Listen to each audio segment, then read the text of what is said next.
धरती हमारी माँ है, धरती हमारी माँ है, इसको हमें बचाना है। हेलो दोस्तों, मैं राधा कुमारी आप सभी को अनु जनरल स्टडी में स्वागत करती हूँ। दोस्तों, आप सभी जानते हैं कि वैश्विक तापन अभी जो स्थिति चल रही है, देख रहे हैं कि मार्च और अप्रैल के महीने में कितना ज़्यादा तापमान बढ़ते चला जा रहा है।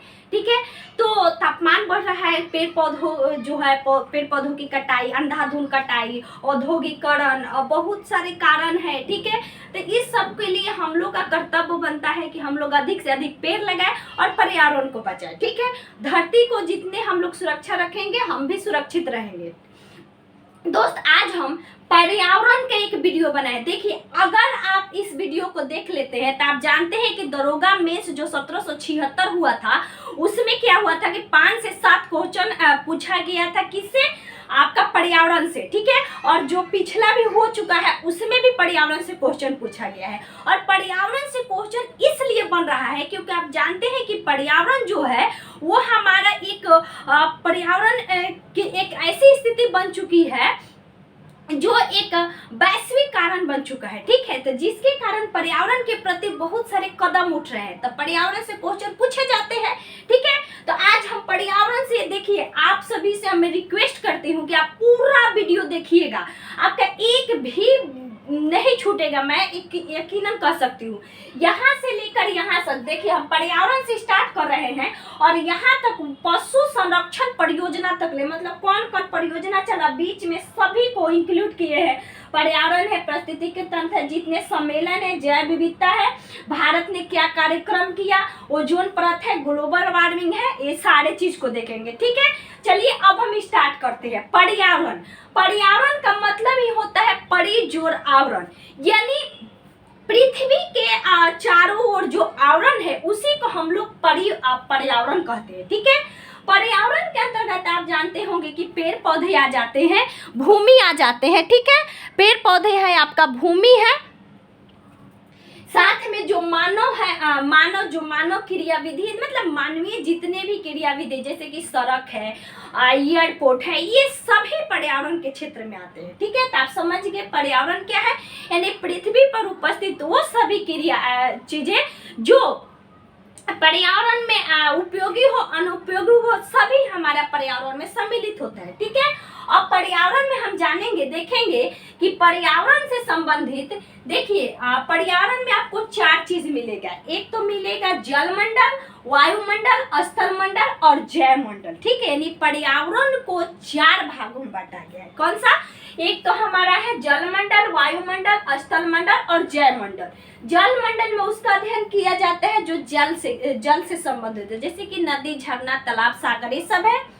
वायुमंडल, स्थलमंडल में जैसे पृथ्वी हो गया। ठीक है, पृथ्वी, उसके अलावा हमारा स्थलमंडल में देख लिए, और वायुमंडल में वायु, जैसे कि वायु जो वायु चले, जिसमें नाइट्रोजन है, कार्बन डाइऑक्साइड है, बहुत सारे गैस है, तो ये सब है वायुमंडल। जैवमंडल, जैवमंडल में जो होता है दोस्तों, ये देखिए, एक हम यहाँ आप लोगों को डायग्राम बनाए हैं कि जलमंडल, स्थलमंडल और क्या है, वायुमंडल, ये तीनों का जो सम्मिलित होता है ना, जहाँ पे तीनों मिलती है ना, उसको हम लोग कहते हैं जैवमंडल। ये जो छोटी सी है, ये हमारा जैवमंडल है। ठीक है, क्या है? जैवमंडल है, जहाँ पे सभी चीजें, जलमंडल भी पाए जाते हैं, वायु भी पाए जाते हैं और स्थल भी पाए जाते हैं, वो जैवमंडल होता है। जैव व होता है, व जैव। ठीक है, उसके अलावा घटक, देखिए पर्यावरण के 2 घटक होते हैं। ठीक है, एक तो आप ऐसे भी पढ़ सकते हैं कि एक प्राकृतिक घटक होगा, एक मानवीय घटक होगा। ठीक है, तो प्राकृतिक घटक मतलब प्राकृतिक के द्वारा, जैसे मिट्टी, पेड़ पौधे, मानव, ये सब प्राकृतिक घटक है। अब मानव निर्मित घटक में जैसे कि आप जानते होंगे कि रेल है, सड़क है, ये सभी क्या है? मानव निर्मित है। और ऐसे आप देखिएगा तो घटक में एक जैविक घटक होता है, एक अजैविक घटक होता है। ठीक है, यह क्वेश्चन पूछा जाता है कि निम्नलिखित में से कौन जैविक घटक है और कौन अजैविक घटक है। तो जैविक घटक में आप याद रखिएगा जिसमें सजीव हो, जिसमें सजीव से संबंधित हो, जैसे कि आप जानते होंगे कि सजीव से संबंधित क्या है, जैसे कि मानव हो गए, पेड़ पौधे हो गए, जितने भी जीव जंतु है, यह जैविक घटक है। जैविक। अजैविक घटक में वायु हो गए, जल हो गए, मिट्टी हो गए, ये सभी अजैविक घटक है। ठीक है, अब आते आते हैं हम लोग इस संरक्षण। देखिए ये संरक्षण इतना पूछा जाता है ना, यहाँ से संरक्षण स्टार्ट है और यहाँ तक संरक्षण है, ठीक है। तो सबसे पहले संरक्षण के लिए कदम उठाया गया था, आप जानते होंगे वैश्विक स्तर पर पहला कदम उठाया गया था स्टॉकहोम सम्मेलन। स्टॉकहोम सम्मेलन आप जानते होंगे कि स्वीडन की राजधानी है, जहाँ पे पहली बार वैश्विक स्तर पर पर्यावरण को देखते हुए 1972 ईस्वी में एक सम्मेलन हुआ। आप कहीं नोट करते जाइए, स्टॉकहोम सम्मेलन 1972 स्वीडन की राजधानी में, जहाँ पे पर्यावरण से संबंधित पहली बार इस पे कदम उठाए गए। और इसी के तहत आप जानते होंगे कि पर्यावरण के लिए 1972 ईस्वी में ही यूएनईपी की स्थापना हुआ, यूनाइटेड नेशन इन्वायरमेंट प्रोग्राम, ठीक है। इसका इंग्लिश होगा full form united nation environment programme, ठीक है। तो ये इसका मुख्यालय केन्या के नैरोबी में है, जो आप जानते होंगे कि पर्यावरण से संबंधित आज भी सभी गतिविधियां इसमें सम्मिलित किए जाते हैं। इसी में होगा 5 जून 1973 ईस्वी को ये हमारा जो स्टॉकहोम सम्मेलन है, यह 5 जून को ही संपन्न हुआ। इसलिए 5 जून 1973 ईस्वी को क्या किया गया कि पर्यावरण दिवस मनाने की घोषणा किया गया। घोषणा 73 में, अब मनाया कब से जाता है? 1974 से, याद रखिएगा। 5 जून 1974 ईस्वी को स्टॉकहोम सम्मेलन में ही यह घोषणा हुआ कि क्या किया जाएगा कि पर्यावरण दिवस हर साल मनाया जाएगा, और इसी में यूएनईपी की स्थापना हुई। 2 उपलब्धियां, ठीक है। इसके बाद होता है आपका दोस्तों पृथ्वी सम्मेलन, ठीक है। देखिए और है, लेकिन ये इम्पोर्टेंट था पृथ्वी सम्मेलन। देखिए पृथ्वी सम्मेलन 1992 में हुआ। पृथ्वी सम्मेलन 1992 में हुआ, याद रखिएगा। इसको रियो 20 भी कहा जाता है, रियो 20 भी कहा जाता है। इसमें क्या होगी? सतत विकास लक्ष्य, यानी जो हमारा है सतत विकास लक्ष्य पे इस पर जोर दिया गया, ठीक है। यानी सस्टेनेबल डेवलपमेंट प्रोग्राम, ठीक है। इसमें जोर दिया गया। और जैसे कि आप जानते होंगे कि अभी 17 गोल रखे गए हैं, ठीक है, यानी 17 गोल को प्राप्त करना है। तो यह पृथ्वी सम्मेलन 1992 में, जिसको रियो सम्मेलन कहते हैं। रियो आपका ब्राजील की राजधानी है, रियो डी जेनेरियो, ठीक है, वहीं पे हुआ, इसलिए इसका नाम रियो भी आता है। इसका प्रकाशित जो किया गया उसको नाम दिया गया एजेंडा 21। पूछता है कि एजेंडा 21 किससे संबंधित है, तो आप याद रखिएगा पृथ्वी सम्मेलन से। इसी के साथ में एक इसके लिए थीम रखा गया, मोस्ट इंपोर्टेंट पूछा गया है कि आवर कॉमन फ्यूचर किसका एक थीम था, तो यही था आपका रियो सम्मेलन का, जिसको पृथ्वी सम्मेलन कहते हैं, इसी का। इसी संगठन में याद रखिएगा यूएनएफसीसी की भी स्थापना हुआ। यूएनएफसीसी 3 गो सी है, ठीक है। United nation framework convention on climate change, यानी संयुक्त राष्ट्र यूनाइटेड नेशनल फ्रेमवर्क यानी बैठक कन्वेंशन ऑन क्लाइमेट चेंज, यानी क्लाइमेट चेंज जो हमारा ये जलवायु परिवर्तन है, इसी से संबंधित एक संगठन की स्थापना हुआ। किसमें? पृथ्वी सम्मेलन में, ठीक है। इसी में एक और बात हुई, एक और उपलब्धि हुआ है, कोप की स्थापना हुआ। कोप कॉन्फ्रेंस ऑफ पार्टी, जो हर साल आयोजित की जाती है। आप जानते होंगे अभी हाल ही में आयोजित किया गया था। तो कोप की पहली बैठक बर्लिन में हुआ था, जो आपका जर्मनी की राजधानी है, ठीक है। जर्मनी की राजधानी बर्लिन में हुआ था। 1995 में पहली बैठक हुआ था। तो मोस्ट इम्पोर्टेंट, यानी कोप की पहली बैठक कहाँ हुआ था? तो जर्मनी में पूछा जा चुका है, ठीक है। अब कोप 25 आप जानते होंगे कि अमेरिका में होने वाला था, लेकिन यह स्थगित हुआ था कोविड के कारण। कोप 26 हुआ ग्लासगो की राजधानी स्विट्जरलैंड में। कहाँ हुआ? ग्लासगो की राजधानी ग्लासगो में, ठीक है। यह स्कॉटलैंड में एक जगह है, कहीं कहीं आपको ब्रिटेन भी देगा। तो कोप 26 का आयोजन ग्लासगो में हुआ। अब हाल ही 2 और घोषणा हो चुकी है, तब पूछा जा सकता है। कोप 27 तो इसका यूएई में होगा, यूनाइटेड संयुक्त राष्ट्र अमेरिका में, और कोप 28 का मिस्र में होगा, ठीक है। अब इसके आप देख लिए कि पृथ्वी सम्मेलन में क्या हुआ, यूएनएफसीसी की स्थापना कोप की। आप कोप के बारे में समझ गए कि कोप एक कॉन्फ्रेंस ऑफ पार्टी है जो पर्यावरण से संबंधित बहुत सारे इस पे मुद्दे उठते हैं। जैसे कि मोदी जी ने 5 बातें कहा था इस बार 2021 में आयोजन हुआ था, ठीक है। तो आप उस पर ध्यान दीजिएगा, बहुत इंपॉर्टेंट था, ठीक है। अब आता है Kyoto protocol. Kyoto protocol ozone से संबंधित है, ठीक है, यानी ओजोन परत से संबंधित ही है Kyoto protocol. Most important Kyoto protocol Japan में हुआ था। जापान के एक शहर है क्योटो। ये कब हुआ था, 1997 में। याद रखिएगा कि जापान का एक शहर है, 1997 ईस्वी में क्योटो प्रोटोकॉल हुआ था। इसमें कार्बन क्रेडिट को कम करने के लिए, देखिए इसमें एक पत्र जारी किया गया, कहा गया कि जौन सा देश कार्बन को कम करेगा उसको एक क्रेडिट दिया जाएगा, यानी कार्बन क्रेडिट दिया जाएगा, ठीक है। देखिए इसको तो समझने के लिए ये ऐसा चैप्टर है ना कि इसको समझा जाए तो बहुत बड़ा वीडियो हो जाएगा, लेकिन हम कोशिश किए हैं कि एक ही वीडियो में इंक्लूड कर दे सब चीजें। आप सभी को दोस्त अच्छा लगे तो मैं रिक्वेस्ट करूंगी कि आप सभी जरूर इस वीडियो को शेयर करिएगा, ठीक है।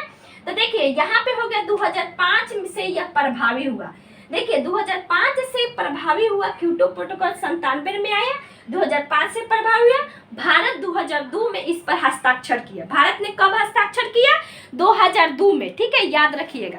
अगला है हमारा कि इसमें ग्रीन हाउस गैस को, यानी ग्रीन हाउस गैस को कम करने की बात कहा गया, ठीक है। यानी क्योटो प्रोटोकॉल ओजोन परत से सॉरी दोस्तों, क्योटो प्रोटोकॉल जो है हमारा ग्रीन हाउस गैस से संबंधित है। तो ग्रीन हाउस गैस में आप जानते होंगे कि ओजोन भी आता है, लेकिन मुख्यतः अगर पूछे तो याद रखिएगा Kyoto protocol green house gas से संबंधित, ठीक है, क्योंकि अलग अलग करके पार्टिसिपेट करके क्वेश्चन पूछा जाता है, ठीक है। तो आप समझ गए क्योटो प्रोटोकॉल। अब आता है हमारा कि न्यूजीलैंड एक ऐसा देश है जिन्होंने कार्बन क्रेडिट के लिए कार्बन 2005 में एक रूल लाया था। पहली बार न्यूजीलैंड ने कार्यक्रम अपना, न्यूजीलैंड ने इस पर पहला कदम उठाया, ठीक है। आप जानते होंगे कि कार्बन निगेटिव देश किसको कहा जाता है, भूटान को। या भूटान एक ऐसा देश है, यह कार्बन के लिए मतलब इतना कम उत्पादन करता है कि लोगों से पैसा लेता है भूटान, ठीक है, एक छोटा सा देश है, समझिए। अगला है मॉन्ट्रियल प्रोटोकॉल। तो आशा करती हूँ कि आपको ये पहल का स्टॉकहोम पहल का कार्यक्रम, पृथ्वी 1992, क्योटो 97। अब आता है मॉन्ट्रियल। मॉन्ट्रियल है हमारा दोस्त 1987। मॉन्ट्रियल कब है, 1987। देखिए सीक्वेंस वाइज नहीं हो पाया है, लेकिन आप इंक्लूड जहाँ लिखिएगा ना वहाँ पे सीक्वेंस वाइज एक बार देख लीजिए, फिर उसको लिख लीजिए। तो ये हमारा मॉन्ट्रियल कब हुआ था, 1987 ईस्वी में हुआ था, ठीक है। यह वो ओजोन छिद्र के लिए था, ठीक है। अगला है 1985 ईस्वी में ब्रिटिश के जो सब वैज्ञानिक थे ना, उनके द्वारा पहली बार ओजोन छिद्र का खोज किया गया। कब, 1985 में, ठीक है। तो ओजोन संरक्षण के लिए मॉन्ट्रियल और क्योटो ग्रीन हाउस, ठीक है। अब आता है 16 सितंबर 1994 ईस्वी को, यानी मॉन्ट्रियल प्रोटोकॉल 1997 में जब हुआ तो 16 सितंबर को ही हुआ था। तो 16 सितंबर 1994 ईस्वी से यूनाइटेड नेशन ने कहा कि अब मॉन्ट्रियल प्रोटोकॉल के उपलक्ष्य में हर साल ओजोन परत दिवस मनाया जाएगा, ठीक है। तो इसलिए 16 सितंबर को विश्व स्तर पर ओजोन परत दिवस मनाया जाता है, ठीक है। तो घोषणा 94 में, अब मनाना शुरू हुआ 95 से, ठीक है। तो याद रखिएगा घोषणा कब हुआ, 94 में, अब मनाना शुरू किए लोग 95 से, ठीक है। अब हमारा आता है हेलसिंकी सम्मेलन, ये भी इम्पोर्टेंट है। तो देखिए हेलसिंकी जो फिनलैंड की राजधानी है हेलसिंकी, इसमें 1974 ईस्वी में एक हेलसिंकी सम्मेलन हुआ। 1972 में पर्यावरण के लिए, 1974 में समुद्री पर्यावरण के लिए, समुद्र के जो पर्यावरण पारिस्थितिकी है उसको बचाने के लिए हेलसिंकी सम्मेलन हुआ। तो एक जगह लिख लीजिएगा, स्टॉकहोम के नीचे लिखिएगा हेलसिंकी, ठीक है। तो हेलसिंकी सम्मेलन 1974 में किसके लिए, समुद्री पर्यावरण को बचाने के लिए। अब आता है हमारा लंदन सम्मेलन। तो देखिए लंदन सम्मेलन 1975 में, ये भी समुद्री कचरे से निपटाने के लिए। तो देखिए ये दोनों सफल नहीं हुआ, हेलसिंकी और ना ही लंदन। तो हेलसिंकी जो था समुद्री पर्यावरण के लिए और लंदन जो था वह समुद्री कचरे के लिए। आज देखते होंगे समुद्र में कितने कचरे हैं, अब बहुत सारे देश इसके लिए क्या हो गया कि समुद्री जल स्तर बढ़ते जा रहा है, क्या ग्लोबल वार्मिंग के कारण कचरे बढ़ते जा रहे हैं, बहुत सारे कारण हैं। ठीक है, अब आता है वियना सम्मेलन। तो देखिए वियना सम्मेलन इंपॉर्टेंट है दोस्त, अगर नीचे दिखाई नहीं दे होगा तब सुन लीजिए। वियना सम्मेलन 1985, वियना सम्मेलन में ओजोन परत से संबंधित कदम उठाए गए। जैसे मॉन्ट्रियल में हुआ 87 में, उसी तरह मॉन्ट्रियल के पहले एक वियना सम्मेलन हुआ था। कब? 1985 में, ओजोन परत के लिए। यह पहला सम्मेलन था ओजोन परत के लिए। ठीक है, लेकिन इसी को प्रभावी बनाने के लिए 1987 में मॉन्ट्रियल हुआ। तो याद रखिएगा 1985 में हमारा क्या आया? वियना। ठीक है, वियना के बाद मॉन्ट्रियल। तो हम यहाँ मॉन्ट्रियल पढ़ा चुके हैं आपको। तब वियना और ओजोन परत के लिए पहला यह सम्मेलन था। इसमें कहा गया कि क्यों ना हम CFC गैस के जगह पे AFC गैस यूज करें, ताकि हमारा ओजोन परत के जो छिद्र है वो ज्यादा प्रभावित न हो। ठीक है, लेकिन अभी भी ये बहुत सारे कदम उठ रहे हैं, लेकिन आप देख रहे हैं कि फ्रीज आ रहा है, कूलर हो रहा है, इस सब में CFC गैस होते हैं जो ओजोन परत को क्या करता है? क्षति करता है। इधर हम उसको डीपली देखेंगे। तो आप देख लिए यहाँ पे ओजोन वियना सम्मेलन 1985 1989 ईस्वी से प्रभावी हुआ। जब मॉन्ट्रियल प्रोटोकॉल 1987 में आया तो ये दोनों को एक ही साथ प्रभावी बनाया गया। ठीक है, तो याद रखिएगा। अब आता है जोहान्सबर्ग सम्मेलन। देखिए यह पूछा जा चुका है, जोहान्सबर्ग सम्मेलन। आप देखेंगे कि दरोगा के पीटी में भी ये क्वेश्चन पूछा जा चुका था। ठीक है, दरोगा के पीटी में भी एक सम्मेलन आया था। तो जोहान्सबर्ग सम्मेलन 2002 में हुआ था। यह रियो डी जेनेरियो जो सम्मेलन हुआ 1992 में, उसी का 20 वर्ष। देखिए रियो 20 इसलिए कहा जाता है। देखिए रियो में आप पढ़ेंगे कि रियो 5 भी है, रियो 10 भी है, रियो 20 भी है, लेकिन रियो 20 सबसे ज्यादा इंपॉर्टेंट। आप देखिएगा कि रियो 20 हमारा 2002 में हुआ, जोहान्सबर्ग सम्मेलन। ठीक है, इसमें भी सतत विकास लक्ष्य पर जोर दिया गया। क्या कहा गया है? सतत विकास लक्ष्य पर जोर दिया गया वियना सम्मेलन में। ठीक है, जैसे कि वहाँ रियो था, यहाँ वियना था, सॉरी यहाँ पे जोहान्सबर्ग था, तो वहाँ रियो, यहाँ पे जोहान्सबर्ग। अब आता है हमारा रियो डी जेनेरियो 2012। तो देखिए 2002 के बाद फिर 2012 में आया, 10 वर्ष बाद आया। तो इसमें भी सतत विकास पर जोर दिया गया। इसमें थीम रखा गया फ्यूचर द वांट। क्या थीम रखा गया? Future the want. याद रखिएगा, फ्यूचर द वांट। यहाँ पे आवर कॉमन फ्यूचर 1992 में, लेकिन 2012 में फ्यूचर द वांट।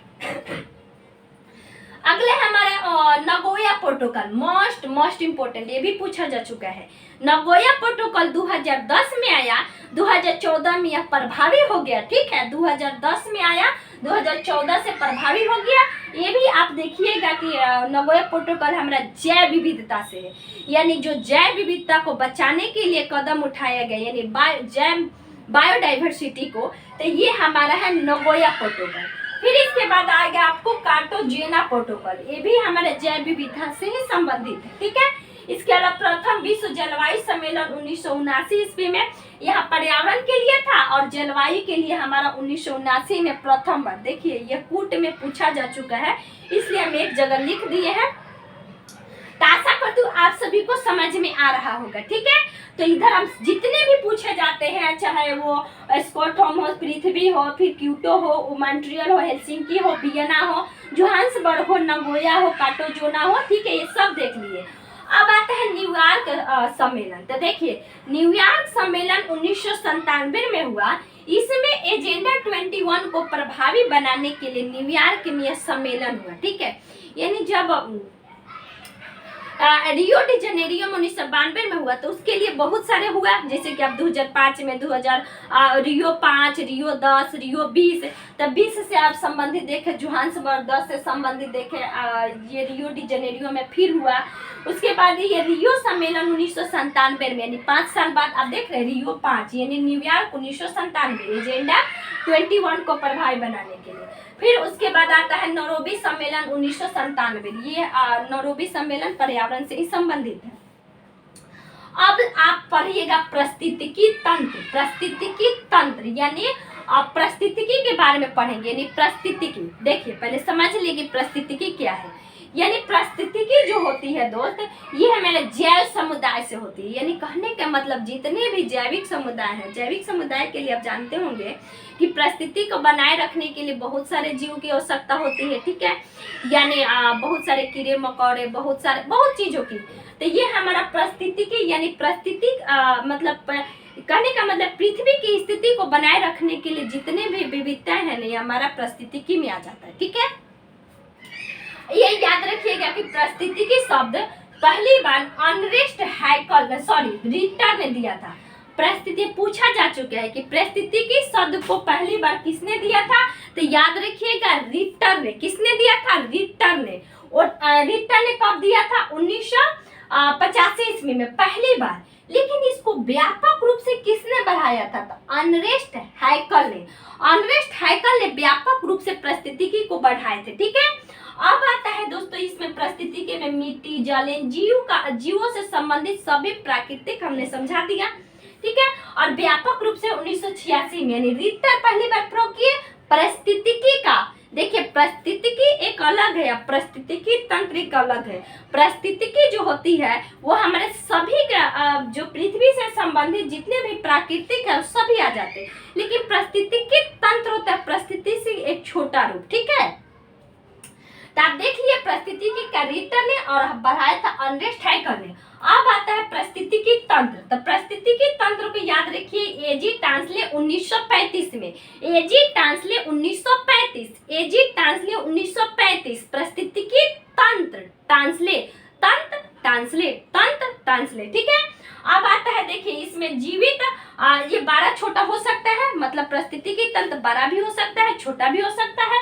अब देखिए इसमें जैविक होता है, यानी परिस्थितिकी तंत्र वैसे क्षेत्र होते हैं। देखिए इसमें पूछा जाता है कि कूट दे दे मतलब 1 2 3 कहते कि इनमें से कौन नहीं है, तो लिखता है कि परिस्थितिकी तंत्र के बारे में लिख देगा आपको कि जितने भी जीवित क्षेत्र है मतलब अजीवित जितने भी क्षेत्र वो आ जाएंगे। साथ में देगा कि अपनी इसकी उत्पादकता क्षेत्र होनी चाहिए, यानी परिस्थितिकी तंत्र में वैसे जीव जंतु होंगे जो खुद की उत्पादन शक्ति हो उसके, यानी उत्पादन शक्ति भी होना चाहिए, ठीक है।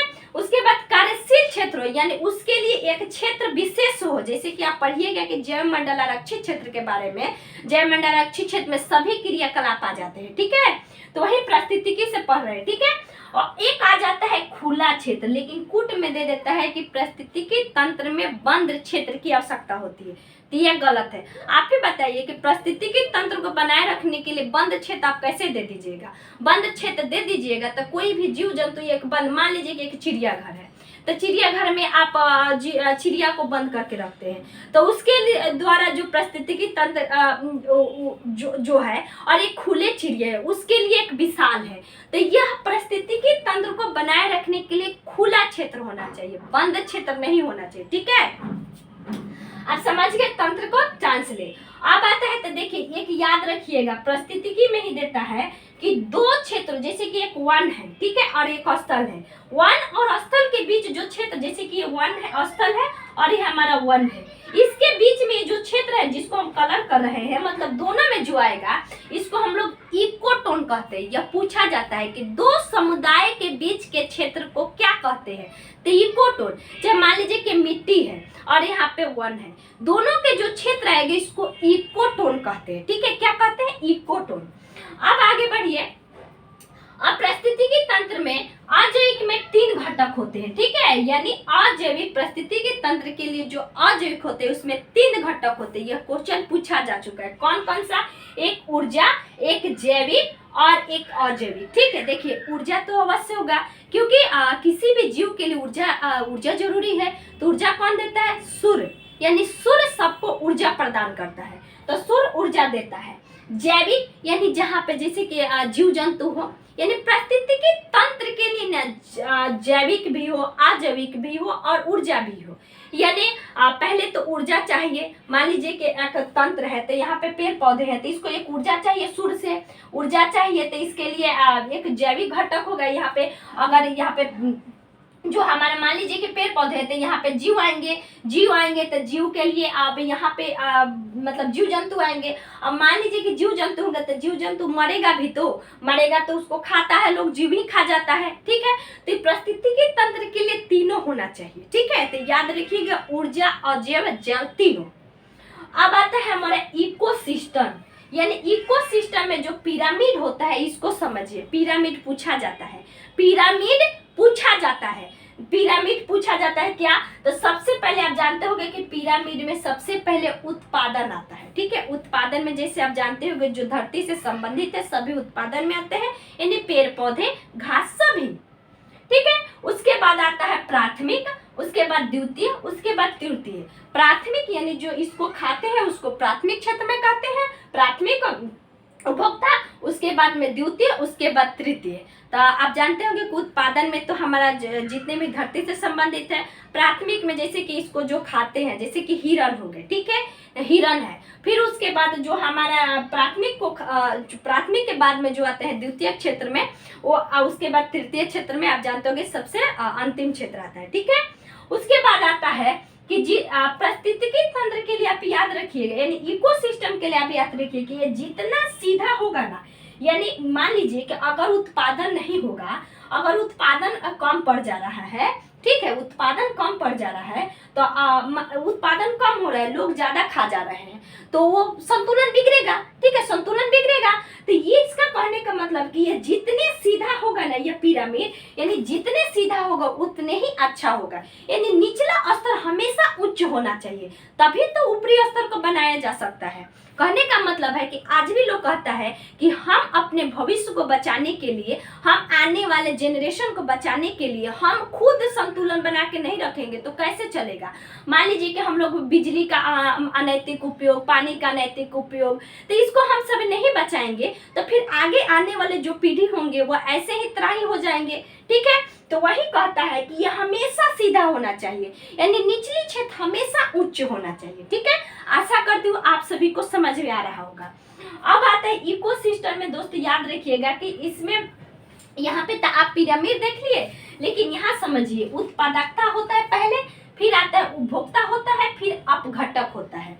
तो आप जानते होंगे कि उत्पादकता में घास क्षेत्र और उपभोक्ता में प्राथमिक एवं द्वितीय। जैसे कि प्राथमिक में हमने बता दें कौन होता है, प्राथमिक में आप देखें कि हिरण होता है, और द्वितीय क्षेत्र में जो उसको खाते हैं, और उसके बाद अपघटक में जो उसको क्या करते हैं, मतलब तोड़ फोड़ के और उसको क्या करते हैं, विनाश कर देते हैं। तो ठीक है, अपघटक में याद रखिएगा दो ही चीज, जीवाणु और कवक। ऑप्शन में दे देता है विषाणु, तो याद रखिएगा विषाणु अपघटक नहीं है, सिर्फ क्या है, जीवाणु और कवक है। क्या है, जीवाणु और कवक है, ठीक है। अब आगे चलिए, आगे है हमारा ऊर्जा पिरामिड। तो देखिए यहाँ पे आप इकोसिस्टम पिरामिड देखे, ठीक है, यानी पारिस्थितिकी पिरामिड देखे। पारिस्थितिकी पिरामिड में याद रखिएगा नीचे उत्पादकता, प्राथमिक, द्वितीय, तृतीय। अब यहाँ पे हम लोग ऊर्जा पिरामिड पढ़ेंगे, यानी ऊर्जा किस प्रकार लोगों में मिलती है, ठीक है। ऊर्जा पिरामिड का मतलब होता है ऊर्जा किस प्रकार लोगों में मिलती है। जैसे कि आप एक व्यक्ति का नाम पढ़े होंगे, लिंडमान, शायद 1942 ईस्वी में इन्होंने दिया था, 1942 ही है, लिंडमान। इन्होंने 10% का नियम दिया।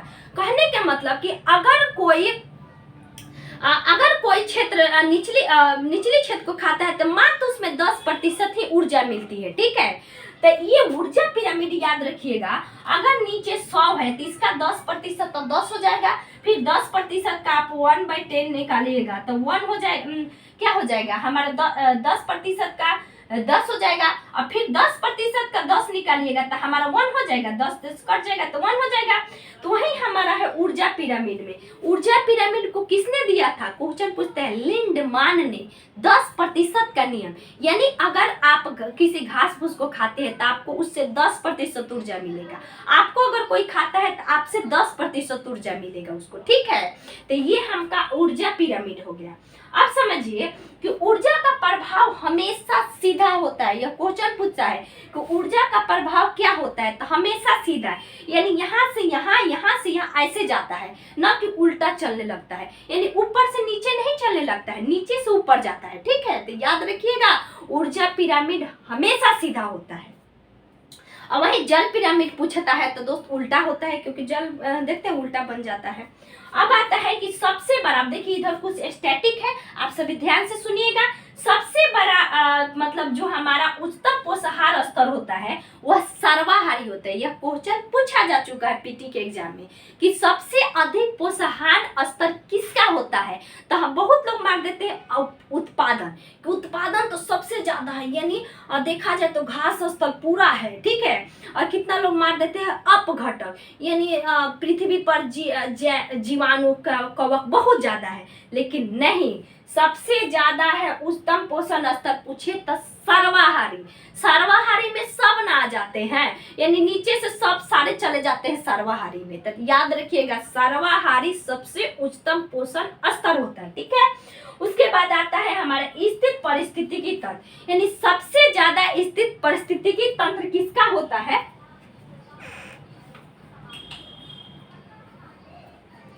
देखिए यहाँ याद रखिएगा कि सबसे ज्यादा स्थिर परिस्थितिकी तंत्र किसका होता है। तो मोस्ट इंपोर्टेंट याद रखिएगा ये आपका होता है समुद्र का, यानी समुद्र सबसे ज्यादा स्थिर होता है, क्योंकि आप जानते होंगे पृथ्वी पर 70% जल है, ठीक है। उसके बाद आता है बृहद पृथ्वी पर, यानी पृथ्वी पर सबसे बड़ा पारिस्थितिकी तंत्र कौन होता है। तो जैव मंडल। कौन होता है। जैव मंडल, ठीक है। यानी स्थिर पारिस्थितिकी तंत्र समुद्र और पृथ्वी पर सबसे बड़ा पारिस्थितिकी तंत्र जैव मंडल, ठीक है। आगे देखिए कि ये हम यहाँ पे कुछ लिखे कि जैसे घास को टिड्डा खाएगा, टिड्डा को मेढक खाएगा, मेढक को सर्प खाएगा, सर्प को चील खाएगा, ठीक है। ये हमारा क्या होता है, जैसे कि उपभोक्ता में आ जाते हैं कि किसको कौन खाता है। आप सभी को याद ही होगा कि नीचे से जैसे कि मान लीजिए घास को हिरन खाता है, हिरन को कौन खाता है, बाघ खाता है, बाघ को सब अपघटक खा जाते हैं, ठीक है। अब उसके बाद आता है दोस्तों स्थिर जल आवास में लैटिन, यानी ये क्वेश्चन पूछा जा चुका है कि स्थिर जल आवास में लैटिन कौन कौन सा होता है। तो याद रखिएगा आर्द्र भूमि, जो हमारा होता है तालाब, झील, जलाशय, यानी जो छोटे छोटे होते हैं ना उसको लैटिन कहा जाता है, ठीक है। और बड़ा में आपको समुद्र आ जाता है, ठीक है। उसके बाद याद रखिएगा चिपको आंदोलन से संबंधित कि चिपको आंदोलन जब हुआ था तो इसमें एक नारा दिया गया था पारिस्थितिकी अस्थित्व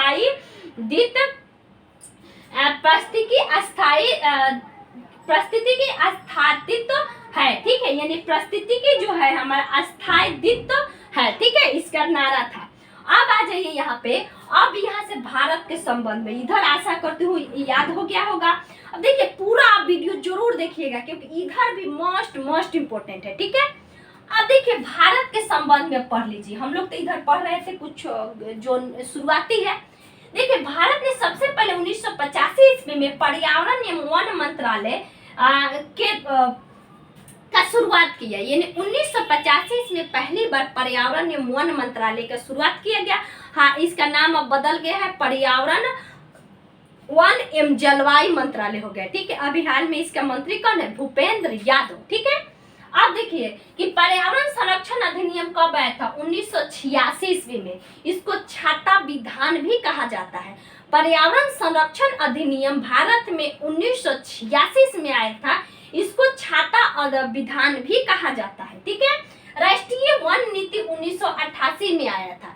राष्ट्रीय वन नीति 1952 में जो वन नीति था इसी में संशोधन करके 33% वन रखने के लिए निर्धारित किया गया। लेकिन आप जानते होंगे कि अभी हमारे देश में भारत में 24.7 वन भी है, ठीक है। जैव विविधता संरक्षण अधिनियम 2002 में, यानी जैव विविधता संरक्षण अधिनियम 2002 में आया था, ठीक है। उसके बाद राष्ट्रीय जल नीति 2002 में। तो याद रखिए कि भारत में 1985 में पर्यावरण एवं वन मंत्रालय की स्थापना, पर्यावरण संरक्षण 86 में जिसको छाता विधान कहते हैं, राष्ट्रीय वन नीति 88 में, जैव विविधता संरक्षण अधिनियम 2002, राष्ट्रीय जल नीति 2002, ठीक है, राष्ट्रीय पर्यावरण नीति 2004। तो आप जानते होंगे पर्यावरण से संबंधित एक नीरी है। नीरी आप जानते हो कि नीरी जो है यानी पर्यावरण का अभियांत्रिक जो महाराष्ट्र में इसका मुख्यालय है पुणे में, ठीक है। तो याद रखिएगा नीरी है चाहे आप जानते होंगे कि पर्यावरण के लिए वन प्रबंध संस्थान कहाँ है, भोपाल में है। वन अनुसंधान संस्थान कहाँ है, देहरादून में, यानी प्रबंध भोपाल में और संस्थान कहाँ है, देहरादून में, वन से संबंधित है। ठीक है, उसके बाद आप जानते होंगे कि नेशनल ग्रीन ट्रिब्यूनल, इसकी स्थापना 2010 में किया गया था। यह अनुच्छेद 21 में इसका वर्णन मिलता है। ठीक है, यानी अनुच्छेद 21 में भी इसका जिक्र किया गया है। यानी पर्यावरण से संबंधित जल्द सुनवाई करने के लिए एनजीटी की स्थापना हुआ है, जिसका भी वर्तमान में अध्यक्ष आदर्श कुमार गोयल है। ठीक है, अब आता है दिवस, देख लेते हैं कुछ महत्वपूर्ण दिवस दोस्तों, इंपॉर्टेंट है, आप इसको लिख लीजिए। पहला 2 फरवरी, क्योंकि यह हमारा किससे दिवस है, पर्यावरण से दिवस है, तो 2 फरवरी को विश्व आर्द्र भूमि दिवस। ठीक है, उसके बाद 21 मार्च को वन दिवस। ठीक है, 21 मार्च को वन दिवस, इस पे हमने ट्रिक भी दिया था कि गौरैया वंजा मौसम। ठीक है, उसके बाद 22 मार्च को विश्व जल दिवस। ठीक है, उसके बाद 22 अप्रैल को पृथ्वी दिवस। तो देखिए 22 का आंकड़ा है, 3 हमारा आ गया। एक तो 2 फरवरी विश्व आर्द्र भूमि दिवस यानी वर्ल्ड वेटलैंड डे। उसके बाद 21 मार्च को वन दिवस, यानी वेटलैंड होगा तो सीधी सी बात है वहां पे वन होगा, वन जहां पे होगा तो जल आएगा, तो 22 मार्च को जल दिवस। और जल है तो यानी जल के लिए पृथ्वी पर जल एकत्रित होगा, तो पृथ्वी दिवस 22 अप्रैल को। और यही पृथ्वी पर अगर वन जल है हमारा, तो सीधी सी बात है कि वहां पे जैव विविधता होंगे, यानी विविधता आएंगे जीवों का। जैव विविधता का मतलब होता है जीवों की विविधता होना, यानी जीवों की अनेक प्रकार, जीव जंतु पेड़ पौधे, तो वो होता है 22 मई को। यानी हाँ, पहले सबसे पहले तो आर्द्र, यानी आपको याद रहे, उसके बाद वन, उसके बाद जल, उसके बाद जल के बाद आप देखें पृथ्वी के बाद क्या हमने देखा था कि जैव विविधता दिवस। ठीक है, अब आता है 5 जून को, आपने देख लिया कि 1974 ईस्वी से स्टॉकहोम सम्मेलन में पर्यावरण दिवस मनाने की घोषणा 5 जून को। 16 सितंबर आपने देखा 1994 में घोषणा, 95 से मनाया जाता है ओजोन परत 16 सितंबर। 14 नवंबर को शौचालय दिवस, क्योंकि शौचालय दिवस इसलिए याद रखना है क्योंकि ये भी पर्यावरण से संबंधित है। ठीक है, अब आता है हमारा, याद रखिएगा कुछ इसी के इंपॉर्टेंट बातें यहाँ था। देखिए घटती उत्पादकता, यानी घटती उत्पादकता का मतलब होता है कि किसमें सबसे ज्यादा उत्पादकता होती है, तो सबसे ज्यादा मैंग्रोव में होता है, उसके बाद घास में होता है, उसके बाद घास स्थल में होता है, उसके बाद झील में आता है, उसके बाद हमारा क्या आता है महासागर में। तो यह क्वेश्चन पूछा जाता है। ठीक है, क्वेश्चन मिलान में पूछा जा चुका है। क्वेश्चन देखिएगा, इस सबसे पहले मैंग्रोव, यानी मैंग्रोव एक पेड़ पौधा है, उसके बाद घास, उसके बाद झील, उसके बाद महासागर। ठीक है, उसके बाद ये याद रखिएगा ऑर्निजनेंस, ये कुछ बातें हैं जिसे हमने पारिस्थितिकी तंत्र के बारे में रिटर्न देखा, परिस्थिति के ऑनेस्ट है कल जिन्होंने व्यापक किया, एजी ट्रांसलेट तंत्र। अब यहाँ पे ऑर्जिनेंस ने, यानी ऑर्निजनेज ने गहन पारिस्थितिकी तंत्र दिया, यानी गहन पारिस्थितिकी तंत्र ऑर्जिनेंस ने। ठीक है, उसके बाद होता है जोसेफ ग्रीसेल, यह पारिस्थितिकी नीचे बात, मतलब कहने का मैं पारिस्थितिकी गहन पारिस्थितिकी शब्द दिया ऑर्निजनेस, और जोसेफ ग्रेसेल ने पारिस्थितिकी नीचे दिया। ठीक है, अब आता है दोस्तों याद रखिएगा जैव विविधता। हमने इधर देख लिया पारिस्थितिकी तंत्र, अब जैव विविधता शुरू होता है। तो देखिए जैव विविधता में सजीव प्राणियों की विविधता होती है, यानी जैव विविधता मतलब जैव, हमने 2 घटक देखा, जैविक अजैविक। जैविक में सजीव, अजैविक में निर्जीव, यानी वायु जल मिट्टी अजैविक में था, जैविक में पेड़ पौधे मनुष्य जीव जंतु। ठीक है, तो वही है सजीव प्राणियों की जहाँ विविधता होगी उसको जैव विविधता कहते हैं। ठीक है, इसके लिए 2 शर्त होती है, एक तो उच्च तापमान हो, साथ में अत्यधिक वर्षा होना चाहिए। यानी जहाँ पे जैव विविधता क्षेत्र वहाँ पे एक तो उच्च तापमान होनी चाहिए, साथ में अत्यधिक वर्षा होनी चाहिए। ठीक है, आप याद रखिएगा कि अगर उच्च तापमान होगा, अत्यधिक वर्षा होगा, तो सीधी सी बात है कि विभिन्न पेड़ पौधों का निर्माण होगा। जहाँ पे तापमान होगा वहाँ पे वर्षा तो अवश्य होगा, जैसे कि हमारा भूमध्य रेखीय क्षेत्र है, वहाँ पे बहुत ज्यादा वर्षा होती है। उसके बाद जीव होंगे, जीव जंतु होंगे। ठीक है, तो जैव विविधता आएगा ही। तो 2 चीजों के शर्त है हमारा। उसके बाद देखिए पृथ्वी के संबंध में आप देख लीजिए जैव विविधता कहाँ पाई जाती है, ये हमारा पृथ्वी है। ठीक है, तो इसमें आप जानते होंगे कि पृथ्वी को कितने भागों में, 3 ऊपर नीचे 3 नीचे, 7 ऐसे देता है कि 7 क्षेत्र में बांटा गया है। बीच में तो आप जानते होंगे 0 डिग्री, जिसको हम लोग भूमध्य रेखा, भूमध्य रेखा चाहे विषुवत रेखा, ठीक है, उसको कहते हैं। उसके ऊपर जाइएगा तो 23.5 डिग्री पर कर्क रेखा, उसके ऊपर जाइएगा तो हमारा आ जाता है कर्क रेखा के बाद 66 डिग्री आ जाता है, तो 66 डिग्री को हम लोग आर्कटिक वृत्त कहते हैं, ठीक है। उसके बाद ध्रुव आ जाता है। फिर नीचे आइएगा 0 डिग्री के नीचे, तो नीचे आइएगा तो इधर मकर रेखा होता है, फिर उसके बाद अंटार्कटिक होता है, ठीक है। उसके बाद नीचे हमारा फिर ध्रुव हो जाता है, ठीक है, यानी ऊपर उत्तरी ध्रुव दक्षिणी ध्रुव। तो इसमें जो हमारे 23.5 डिग्री और उत्तरी अक्षांश यानी कर्क रेखा, 23.5 डिग्री दक्षिणी अक्षांश यानी मकर रेखा है, इसके जो बीच वाले क्षेत्र है ना, इसमें सबसे अधिक जैव विविधता पाई जाती है। हालांकि आपको 0 से 10 डिग्री उत्तरी और 0 से 10 डिग्री निचली में सबसे ज्यादा, लेकिन पाया कहाँ जाता है, देखिए मतलब पृथ्वी में देख रहे हैं कि 0 से 23 डिग्री उत्तर और 0 से 23 डिग्री नीचे, यहाँ पे जैव विविधता पाई जाती है, सबसे ज्यादा है पृथ्वी में।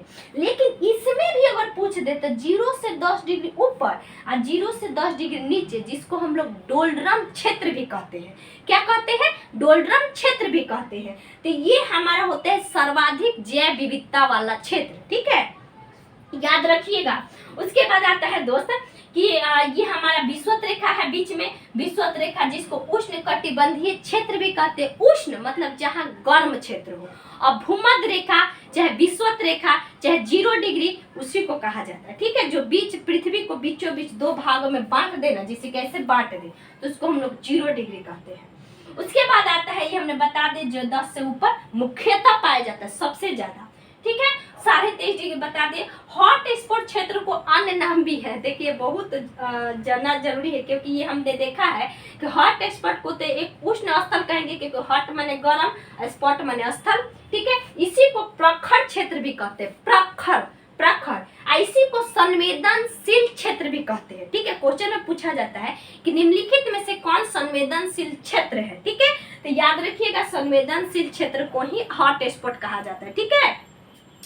उसके बाद आता है दोस्त, ये हमने देख लिया संवेदन क्षेत्र। अब आइए देखिए इसका प्रयोग, सबसे प्रयोग जैव विविधता का प्रयोग व्हिटकर ने किया था। सबसे पहले जैव विविधता शब्द का प्रयोग व्हिटकर ने किया था, व्हिटकर महोदय ने। इन्होंने जैव विविधता को 3 भागों में बांटा, अल्फा बीटा गामा, यानी अल्फा को अलग क्षेत्र में, बीटा को अलग क्षेत्र में, गामा को अलग क्षेत्र में रखा, ठीक है। यानी जैव विविधता में भी 3 भागों में। व्हिटकर, याद रखिएगा व्हिटकर।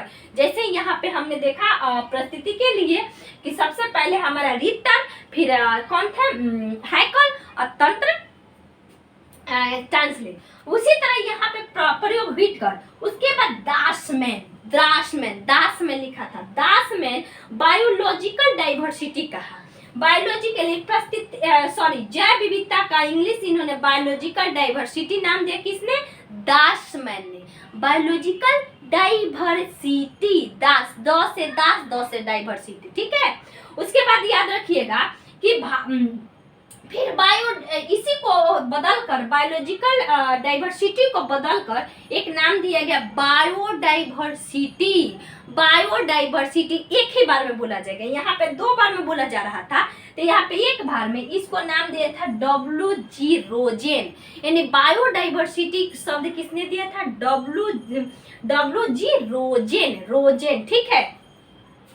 उसके बाद आता है कि भारत में 22 मई को जैव विविधता दिवस मनाया जाता है, लेकिन याद रखिएगा कि विश्व में बहुत जगह 29 दिसंबर को जैव विविधता दिवस मनाया जाता है। मोस्ट इंपोर्टेंट कि 29 दिसंबर को विश्व में अनेक जगहों पे जैव विविधता दिवस मनाया जाता है, क्योंकि 29 दिसंबर को ही जैव विविधता अभिसमय प्रभाव हुआ था 1993 से, ठीक है। जैसे जैव विविधता के हमने इधर देखा ना, कि जैव विविधता के बहुत सारे कार्यक्रम उठे थे, बहुत सारे कार्य चालू हुए, तो 29 दिसंबर को ही यह अभिसमय प्रभावी हुआ था, ठीक है। अब आता है भारत के क्षेत्र में जैव विविधता, ये तो आपको रट ही जाना है, भारत के क्षेत्र में जैव विविधता क्षेत्र कहाँ है, ठीक है।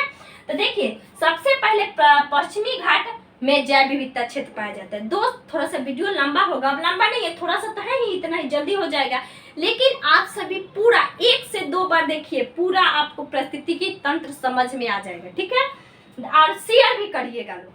अगला है हमारे कि भारत में कहाँ कहाँ हॉट स्पॉट क्षेत्र होती है। द मोस्ट इंपॉर्टेंट, सब कोई जानता है कि पश्चिमी घाट में सबसे ज्यादा हॉट स्पॉट क्षेत्र पाया जाता है, लेकिन भारत में 4 जगहों में सबसे ज्यादा हॉट स्पॉट क्षेत्र पाया जाता है। जैसे कि आप भारत का ये मैप देखिएगा तो इधर हमारा पश्चिमी घाट है, तो यहाँ पे सबसे ज्यादा पाया जाता है, ठीक है। लेकिन भारत में आप देखिएगा कि ये जो हमारा इधर पूर्वी हिमालय है, देखिए इधर हमारा पश्चिम क्षेत्र हो जाता है, इधर पूरब, तब पश्चिम ऑप्शन में आता है। तो याद रखिएगा पश्चिमी क्षेत्र जैव विविधता वाला क्षेत्र नहीं है, पूर्वी हिमालय जैव विविधता वाला क्षेत्र है। तो क्या होगा, सबसे पहले तो याद रखिएगा पश्चिमी घाट, फिर उसके बाद पूर्वी हिमालय, फिर उसके बाद ये पूर्वी हिमालय जस्ट इधर हमारा अंडमान निकोबार द्वीप समूह आता है। इधर हमारा म्यांमार वाले जो क्षेत्र होते हैं ना, यानी म्यांमार भारत सीमा, ये भी हमारा जैव विविधता वाले क्षेत्र भारत में आता है, क्योंकि म्यांमार भारत सीमा कौन सा है, म्यांमार से लगने वाला अरुणाचल प्रदेश है, मणिपुर है, फिर उसके बाद मिजोरम है, नागालैंड में है, ये भी हमारा जैव विविधता वाले क्षेत्र है, ठीक है। उसके बाद आप देखिएगा कि जो हमारा नीचे आ जाएगा, जैसे नीचे आ जाएगा तो हमारा आता है अंडमान निकोबार द्वीप समूह। अंडमान निकोबार द्वीप समूह सुंडालैंड का भाग होता है, ठीक है। यानी सुंडालैंड जो सुंडागर्त इंडोनेशिया के क्षेत्र के तरफ है, उसी का अंडमान निकोबार आ जाता है। तो अब कौन कौन सा, पश्चिमी घाट, पूर्वी हिमालय, फिर उसके बाद भारत म्यांमार सीमा, फिर उसके बाद अंडमान निकोबार, कहीं कहीं आपको सुंडालैंड भी देगा, तो याद रखिएगा। फिर अब आइए आगे, अगला है हमारा कि इसका प्रयोग पहली बार किसने किया था, तो नॉर्मन मायर ने। यानी हॉट स्पॉट का पहली बार प्रयोग किसने किया था, तो नॉर्मन मायर ने 1988 ईस्वी में। यहाँ पे हमने जैव विविधता का देखा है, यहाँ पे हॉट स्पॉट का, तो किसने, नॉर्मन मायर ने, ठीक है। जैव विविधता दशक आप जानते हो कि 2010 से 2020 के बीच मनाया गया था, ठीक है। अब आता है हमारा 36, यानी 36 कैसे होता है हमारा, यानी हॉट स्पॉट की क्षति कैसे हो रही, चाहे परिस्थितिकी जैव विविधता का क्या हो रहा है कि प्राकृतिक आवास नष्ट हो रहे हैं, वनों की कटाई हो रही है, औद्योगिकरण हो रहा है, ठीक है। उसके बाद आप यहाँ देख लीजिए, सबसे अधिक आप जानते हो कि जैव विविधता वाले क्षेत्र यानी हॉट स्पॉट क्षेत्र हमारा कौन सा आता है, ये पृथ्वी के जो बीचों बीच क्षेत्र होता है वो आता है। लेकिन आप याद रखिएगा कि हमारा जो होता है हॉट स्पॉट क्षेत्र में सब ये जो ऑस्ट्रेलिया है, ऑस्ट्रेलिया यहाँ पे हमारा ऑस्ट्रेलिया के जो ये पूर्वी क्षेत्र है ना, यहाँ पे सबसे ज्यादा परवाल निर्मित द्वीप है, तो यहाँ पे भी जैव विविधता पाई जाती है। तो परवाल निर्मित द्वीप में भी जैव विविधता पाई जाती है। तो ये जो क्षेत्र है ना, यानी ग्रेट बैरियर रीफ ऑस्ट्रेलिया के, यहाँ भी सबसे अधिक हॉट स्पॉट क्षेत्र पाया जाता है, ठीक है। अब आगे हमारा है कि ग्लोबल वार्मिंग प्राकृतिक इसका कारण है विदेशी प्रजातियों का आ जाना। यानी विदेशी प्रजाति का मतलब क्या समझते हैं, यानी क्या हुआ कि मान लीजिए कि कोई क्षेत्र है, वहाँ पे नए प्रकार के घास आ गए, तो भारतीय प्रकार के घास को नष्ट कर देंगे, तो भारतीय प्रकार के घास को नष्ट कर देंगे तो वो नए प्रकार के आएंगे, तो सीधी सी बात है कि जैव विविधता क्या होगा, नष्ट होगा। उसके बाद है हम औद्योगिक देख लिए। अब यहाँ पे आना है, देखिए इसके लिए 2 चीज, एक हॉट स्पॉट के लिए 2 क्षेत्र होता है, ठीक है। आप इसको पढ़िएगा, एक इन सीटू और एक्स सीटू। इन सीटू का मतलब होता है वैसे क्षेत्र जहाँ पे मतलब क्या होता है कि यानी जो पहले से ही जीव है, ठीक है। इन सीटू 2 चीज है, हमने क्या बताया, एक तो इन सीटू और एक एक्स सीटू जैव हॉट स्पॉट के लिए। तो इन सीटू में जो होती है कि वैसे जीव जंतु होते हैं जिसको क्या किया जाता है कि पहले से थे, इनको बचाया जाता है, तो इन सीटू। और एक सीटू में क्या होता है कि यहाँ से जीवों को उठा के कहीं अन्य एक विशेष क्षेत्र में ले जाएगा कि नहीं, इसके लिए यह अनुकूल नहीं है, तो उसके लिए अन्य जगह पे ले जाया जाता है, तो वह एक्स सीटू होता है, ठीक है। तो आपने देख लिया इन सीटू एक्स सीटू 2 शब्द आते हैं, ठीक है। उसके बाद देखिए एक क्वेश्चन पूछा जा चुका है यूपीएससी के एग्जाम में कि जैव विविधता को कौन बढ़ावा देता है, यानी जैव विविधता को कौन बढ़ावा देता है, तो शाकाहारी। यानी शाकाहारी को अगर बढ़ाया जाए तो जैव विविधता अवश्य बढ़ेगी। यानी शाकाहारी लोग जैव विविधता को क्या करते हैं, बढ़ाते हैं, ठीक है। अब चलिए कि यहाँ हमने देख लिया। उसके अलावा अब एक बात आता है IUCN, ये भी पर्यावरण से संबंधित है। इसका फुल फॉर्म होता है international union conservation of nation, ठीक है। International union for conservation of nation, ठीक है। तो याद रखिए नेचर होता है, नेचर, ठीक है। तो यह IUCN एक संस्था है, यह जो विलुप्त हो जाते हैं, जो विलुप्त के कगार पे है, तो इसके लिए एक डाटा जारी करता है जिसको हम लोग रेड डाटा कहते हैं, ठीक है। एक पत्र होता है जिस पर लिखा जाता है कि यह जीव नष्ट होने वाला है, ये जीव कगार पे है, ठीक है। तो ये आप IUCN समझ गए। 1964 ईस्वी से यह कार्य करने लगा। उसके बाद आप पढ़िएगा ओजोन परत। तो ओजोन परत भी इम्पोर्टेंट है, क्योंकि ओजोन परत के बारे में आप जानते होंगे कि ओजोन परत अभी बहुत चर्चा में है, क्योंकि क्या हो गया है कि ग्लोबल वार्मिंग के ज्यादा कारण चाहे ओजोन परत क्षति होते जा रहा है, ओजोन परत का भी योगदान है ग्लोबल वार्मिंग में, ठीक है। तो देखिए ओजोन परत कहाँ पाया जाता है, समताप मंडल में। आप पृथ्वी के 5 मंडल पढ़े होंगे। एक तो हमारा होता है क्षोभ मंडल, फिर उसके बाद होता है समताप मंडल, फिर उसके बाद मध्य मंडल, उसके बाद आयन मंडल, उसके बाद बाहिर मंडल, ठीक है। यानी 5 मंडल होते हैं। तो ये जो क्षोभ मंडल में जहाँ पे हम लोग रहते हैं, जहाँ पे ऋतु परिवर्तन होता है, ये क्षोभ मंडल है। समताप मंडल में जहाँ पे ओजोन परत छिद्र पाए जाते हैं, ठीक है। तो समताप मंडल में आप जानिएगा कि समताप मंडल में लगभग 10 से 50 किलोमीटर के बीच में, यानी ये 0 से 18 होता है, 0 से 18 क्षोभ मंडल, 18 से 32 जो होती है समताप मंडल, ठीक है। उसके ऊपर भी समताप मंडल के थोड़े से ऊपर भी पाया जाता है। तो लगभग ये 10 से 50 किलोमीटर के बीच में पाया जाता है। कौन सा? ओजोन परत। आप जानते होंगे कि क्षोभ मंडल में भी लगभग 10% पाया जाता है, यानी क्षोभ मंडल में भी 10% ओजोन पाया जाता है, और 90% समताप मंडल में पाया जाता है, ठीक है। कहाँ पे पाया जाता है? 90% समताप मंडल में पाया जाता है।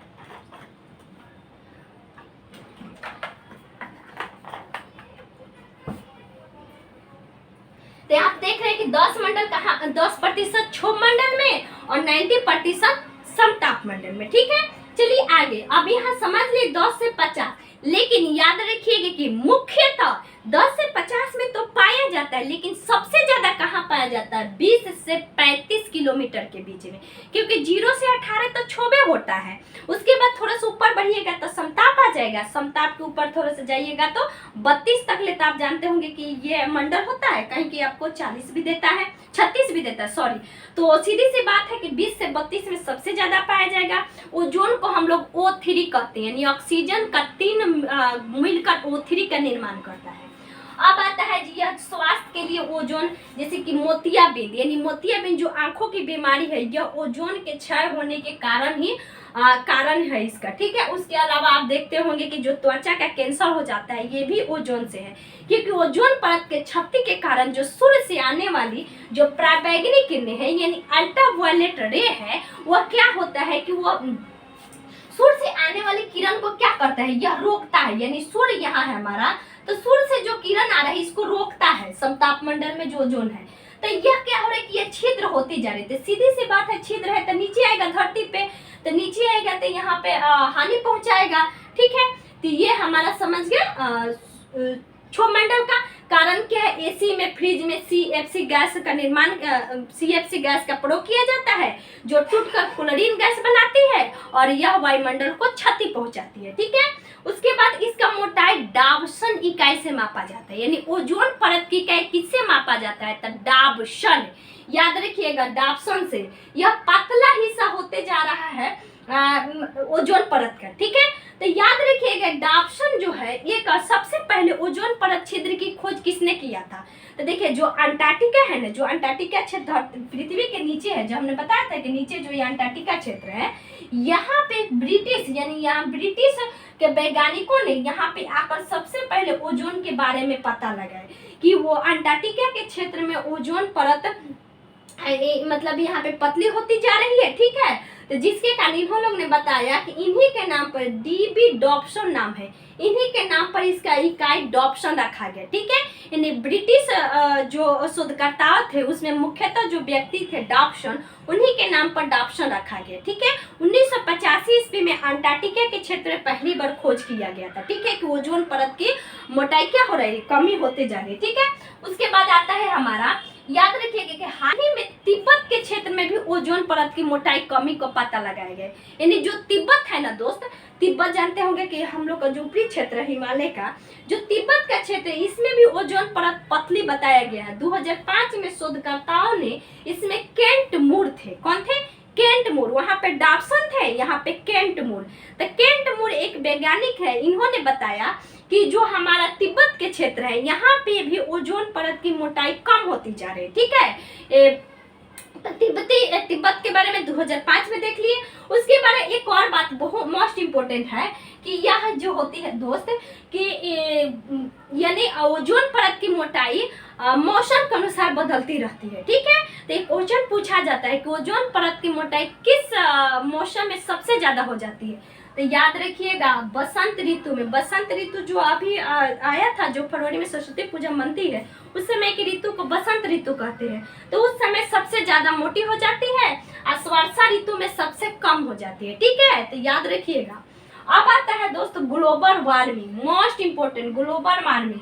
तो देखिए ग्लोबल वार्मिंग जो हम लोग जानते हैं कि जिसको वैश्विक तापन कहते हैं। ठीक है, तो ग्लोबल वार्मिंग जो है में वैश्विक तापन यानी जो धरती का तापमान दिन प्रतिदिन बढ़ते जा रहा है, इसी को हम लोग ग्लोबल वार्मिंग नाम दिए। ठीक है, तो ये ग्लोब को गर्म कर रहा है। ग्लोबल वार्मिंग यानी ग्लोब को गर्म कर रहा है, यानी धरती को जो गर्म करता है। देखिए पृथ्वी का औसत तापमान 14 से 15 डिग्री सेल्सियस होता है, अधिकतम आपको 14 डिग्री सेल्सियस ही मिलेगा। ठीक है, तो याद रखिएगा पृथ्वी का तापमान 14 डिग्री सेल्सियस होता है, जो हमारा क्या इससे अगर ज्यादा हो तो लोग कहते हैं कि ग्लोबल वार्मिंग छा रहा है। ठीक है, अभी आप देख रहे होंगे कि तापमान लगातार बढ़ते जा रहा है। उसके बाद आता है कि ग्लोबल वार्मिंग का पहली बार प्रयोग 1824 ईस्वी में जोसेफ फोरियर ने किया था। ये भी इम्पोर्टेंट है कि 1824 ईस्वी में जोसेफ फोरियर ने ग्लोबल वार्मिंग का उपयोग किया था। ठीक है, इसका अवशोषण कौन करता है? यानी अवशोषण ग्लोबल वार्मिंग क्या करता है कि देखिए यह सूर्य से जब किरण आती है, सूर्य से जब आती है ना, सूर्य से, तो यह क्या होता है कि जब धरती पर आती है तो इसमें क्वेश्चन एक पूछा जाता है कि सूर्य से कितना प्रतिशत, मान लीजिए कि 100% आ रहा है, तो 100% में 35% जो होता है हमारा, यह मुख्यतः क्या होती है? लौट जाती है। यानी सूर्य से विकिरण के द्वारा टकराने के बाद लौट जाती है, यानी सूर्य से लौट जाती है। लेकिन फिर उसके बाद आप देखते होंगे 14% जो होती है वो हम वायुमंडल ले लेते हैं। यानी वायुमंडल जो है ये 14% अवशोषण कर लेता है। ठीक है, इसीलिए अवशोषण 14% मुख्यतः पृथ्वी का तापमान रखा गया।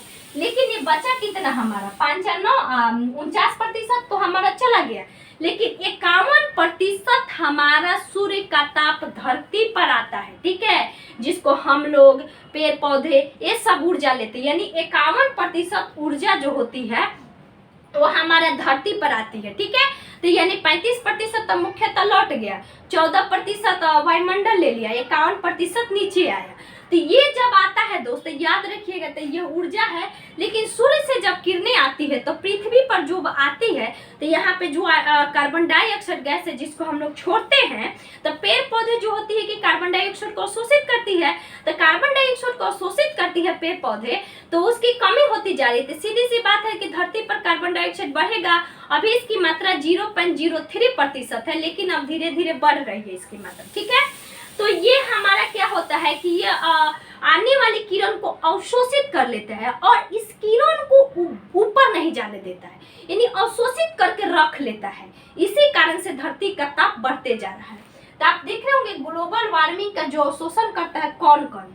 CO2 जलवाष्प सबसे ज्यादा अवशोषण करता है। जलवाष्प जो आप जानते होंगे कि जब भूकंप आती है, जब ज्वालामुखी फटती है तो सबसे ज्यादा उसमें जलवाष्प की मात्रा होती है। ठीक है, यानी जल जो वाष्प बनता है वो हमारा होता है जलवाष्प। ठीक है, तो इसमें एक हमने वीडियो भी दिया होगा ट्रिक का कि ग्लोबल वार्मिंग यानी वैश्विक तापन, यानी जो हमारा है ग्रीन हाउस गैस है कि इसी के कारण क्या होती है कि ग्रीन हाउस गैस कौन कौन सी होती है? एक तो CO2 होती है, जलवाष्प होती है, CH4 होती है, O3 होती है, N2 होती है, CFC होती है। ठीक है, यानी मुख्यतः सबसे ज्यादा CO2, उसके बाद जलवाष्प, उसके बाद मीथेन, उसके बाद ओजोन, फिर CFC क्लोरोफ्लोरोकार्बन, ये सभी हमारा ग्रीन हाउस गैसेज है जो हमारा धरती का तापमान बढ़ा रहे हैं।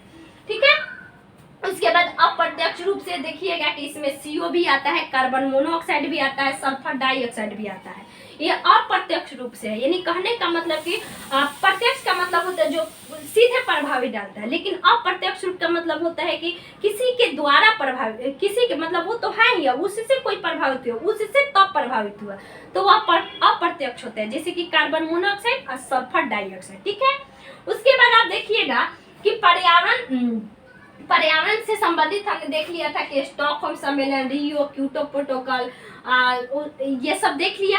उसके बाद याद रखिए 2015 में हमारा एक पेरिस सम्मेलन हुआ। पेरिस सम्मेलन में आप जानते होंगे कि भारत में जैसे इंटरनेशनल सोलर अलायंस का जो स्थापना हुआ था, ISA की, यानी सौर गठबंधन, यानी अंतर्राष्ट्रीय सौर गठबंधन का जो स्थापना हुआ था, यही पेरिस सम्मेलन 2015 में जब कोप की बैठक हुआ था, 21वीं बैठक, उसमें इसकी स्थापना हुआ था 2015 में। ठीक है, अभी इसमें 102 प्लस देश शामिल हो चुके हैं। 101वां देश आप जानते होंगे कि अमेरिका बना है, यह करेंट है।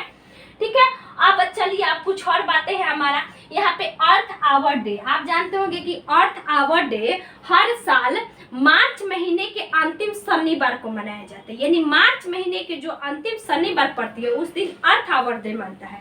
जैसे कि इस बार 27 मार्च को मनाया गया है अर्थ आवर डे, मतलब जो 2022 में बीता। उसके बाद आता है दोस्तों कि अंतिम शनिवार को पहली बार इसको 2007 में, शायद 2008 या 2007 ही है, ऑस्ट्रेलिया में मनाया गया था। ठीक है, यानी पहली बार अर्थ आवर डे ऑस्ट्रेलिया में मनाया गया। ठीक है, अर्थ आवर डे होता क्या है? अर्थ आवर डे में क्या होता है कि रात के 8:30 से लेकर 9:30 के बीच में बिजली को बंद कर दिया जाता है, ताकि हम लोग बिजली को बचाए, परिस्थिति को बचाए। ठीक है, जिसके कारण अर्थ आवर डे शुरुआत किया गया। ठीक है, तो याद रखिएगा मार्च के अंतिम शनिवार को। उसके बाद होता है अर्थ आवर शुड डे। तो देखिए अर्थ आवर शुड डे क्या होता है, ये भी इम्पोर्टेंट है। इसमें क्या होता है कि हर साल एक आंकड़ा रखा जाता है। मान लीजिए कि हम लोग ही किसान है, चाहे कोई भी है, तो वो एक आंकड़ा रखता है कि हम साल भर में ये चीज को इतना यूज करेंगे। लेकिन क्या होता है कि जो कोई चीज हमने आंकड़ा रखा उसके पहले ही जब खत्म हो गए ना, तो उसको अर्थ आवर शुड डे मनाया जाता है। मतलब कि कब अर्थ आवर फूड डे, सॉरी, तो ये कब मनाया जाता है अब तो हाल ही में 1 अगस्त डेटा रखा गया है, 1 अगस्त को, ये बदलते रहता है। ठीक है, तो इसका मतलब ही समझ जाइए कि एक निश्चित डाटा रखना, खाद रखना और खाद्य पदार्थ रखना, उसका पहले ही समाप्त हो जाना, उसी के तहत इसको इंगित करने के लिए मनाया जाता है। ठीक है, अब आता है दोस्तों अब संरक्षण, यानी पशुओं का संरक्षण किसका कब संरक्षण हुआ, मोस्ट इंपोर्टेंट, आप इसको पूरा सुनिए। सबसे पहले कस्तूरी मृग परियोजना 1970 में। कस्तूरी मृग परियोजना, जैसे कि आप जानते होंगे कि जो हंगुल है, जो डाची गांव पाया जाता है जम्मू कश्मीर में, वो हमारा 1970 में ये भी आया था। तो कस्तूरी मृग 1970 में, हंगुल परियोजना 1970 में पहली बार। ठीक है, 1970 में कस्तूरी मृग को बचाने के लिए एक परियोजना आया, फिर उसके बाद हंगुल को बचाने के लिए भी 1970 में, और पहली बार गिर परियोजना 1973 में आया। गिर परियोजना 1972 में, जिसको हम लोग कहते हैं कि वन्य जीव परियोजना जब 1972 में इंदिरा गांधी के द्वारा जब लाया गया था, कब हुआ था, रियो स्टॉकहोम सम्मेलन 1972 में हुआ। तो जो वैश्विक स्तर पर सभी लोगों ने भाग लिया, तो इंदिरा गांधी जब भारत में आई तो इन्होंने मतलब जीवों को संरक्षित करने के लिए वन्य जीव संरक्षण अधिनियम लाई। कब लाई? 1972 में। ठीक है, इसी के तहत आगे चल के टाइगर प्रोजेक्ट आया। ठीक है, तो इसी समय जब आया तो उसी समय गिर को बचाने के लिए, गिर एक शेर का प्रकार है जो गुजरात में पाया जाता है, तो गिर परियोजना भी 1972 में। ठीक है, उसके बाद टाइगर प्रोजेक्ट 1973 में, यानी वन्य जीव संरक्षण प्रोजेक्ट 1972, उसी के तहत 73 में टाइगर प्रोजेक्ट आया। ठीक है, जिसको हम लोग कैलाश श्रृंखला का नाम लेते हैं टाइगर प्रोजेक्ट में। ठीक है, उसके बाद में आता है मगरमच्छ परियोजना 1974। मगरमच्छ 1974, यानी टाइगर के बाद में मगरमच्छ को देखा गया। ठीक है, उसके बाद हम लोग कछुआ परियोजना 1974, तो दोनों जल से ही संबंधित है, यानी मगरमच्छ भी और कछुआ भी, तो दोनों के लिए 1974 में। जैसे यहाँ पे कस्तूरी मृग, हंगुल, ये दोनों ठंडे क्षेत्रों में पाए जाते हैं, तो 1970 में। उसी तरह मगरमच्छ, कछुआ 1974 में। उसके बाद आता है घड़ियाल। तो देखिए मगरमच्छ के ही एक जैसा होता है घड़ियाल, जिसको वो भी एक विशालकाय जानवर होता है। तो घड़ियाल जानिएगा कि 1975 में, मगरमच्छ 74, घड़ियाल 75। उसके बाद आता है गेंडा। गेंडा परियोजना 1992, रियो और गेंडा 1992 में। गेंडा परियोजना यानी गेंडा को बचाने की, जिसका चमड़ा बहुत मोटा मोटा होता है, तो उसके लिए 1992 में परियोजना आया। उसके बाद हाथी परियोजना, मोस्ट इंपोर्टेंट याद रखिएगा, हाथी परियोजना 1992, हाथी परियोजना 1992, सॉरी 19, गेंडा हमारा 87 में है, गलती हो गया, ध्यान नहीं दिए। गेंडा परियोजना 87, गेंडा परियोजना 87, और उधर मिस्टेक हो गया है, गेंडा 87 में। याद रखिएगा हाथी और रियो, हाथी और रियो कब आया था? 1992 में। हाथी परियोजना 92 में, गेंडा 87 में। उसके बाद आता है लाल पांडा 96, लाल पांडा यानी लाल पांडा को बचाने के लिए 96 में एक परियोजना आया। उसके बाद गिद्ध परियोजना 2006। तो इधर आप टाइगर देख लिए, मगरमच्छ से, सब इंपॉर्टेंट है, बस याद कर लेनी, एक बार दिमाग पे बैठा लीजिए कि सबसे पहले कस्तूरी मृग, फिर उसके बाद हंगुल 70 में, उसके बाद थोड़ा सा नीचे बढ़िएगा तो गिर 72 में, वन जीव संरक्षण 72 में, फिर 73 में टाइगर, 73 के बाद टाइगर के नीचे बढ़िएगा तो 74 में हमने देखा पानी से संबंधित कछुआ, मगरमच्छ। 74 के जस्ट नीचे आइएगा तो हमारा घड़ियाल 75 में, 75 के जस्ट नीचे आइएगा तो हमारा क्या था, सॉरी गेंडा था, तो गेंडा 87, 87 के नीचे आइएगा तो हाथी 92, 92 के जस्ट नीचे आइएगा तो लाल पांडा 96, उसके बाद नीचे आइएगा तो गिद्ध 2006, फिर उसके बाद आप डॉल्फिन के लिए देखिएगा कि 2008 में और 2009 में इसको जलीय जीव घोषित कर दिया गया, 2008 भी देता है। ठीक है दोस्त, आप सभी को अच्छा लगे तो प्लीज वीडियो को शेयर करिएगा, वीडियो को लाइक करिएगा। आशा करूंगी कि आप सभी को पर्यावरण, क्योंकि दरोगा के एग्जाम परसों होने वाला है, तो एक बार आप इसको जरूर देख कर जाइए, क्योंकि पर्यावरण से क्वेश्चन पूछा जाता है और पूछा ही जाएगा। अब खैर पेपर कैसा आएगा तो किसी को भी पता नहीं है, लेकिन जो सिलेबस है उसको तो देखना पड़ेगा। ठीक है, तो हमने कोशिश की कि पर्यावरण को एक ही वीडियो में इंक्लूड करूं, जो मैं कर दी। आप सभी का अब फर्ज बनता है कि आप सभी वीडियो को शेयर करिए। थैंक यू सो मच दोस्तों।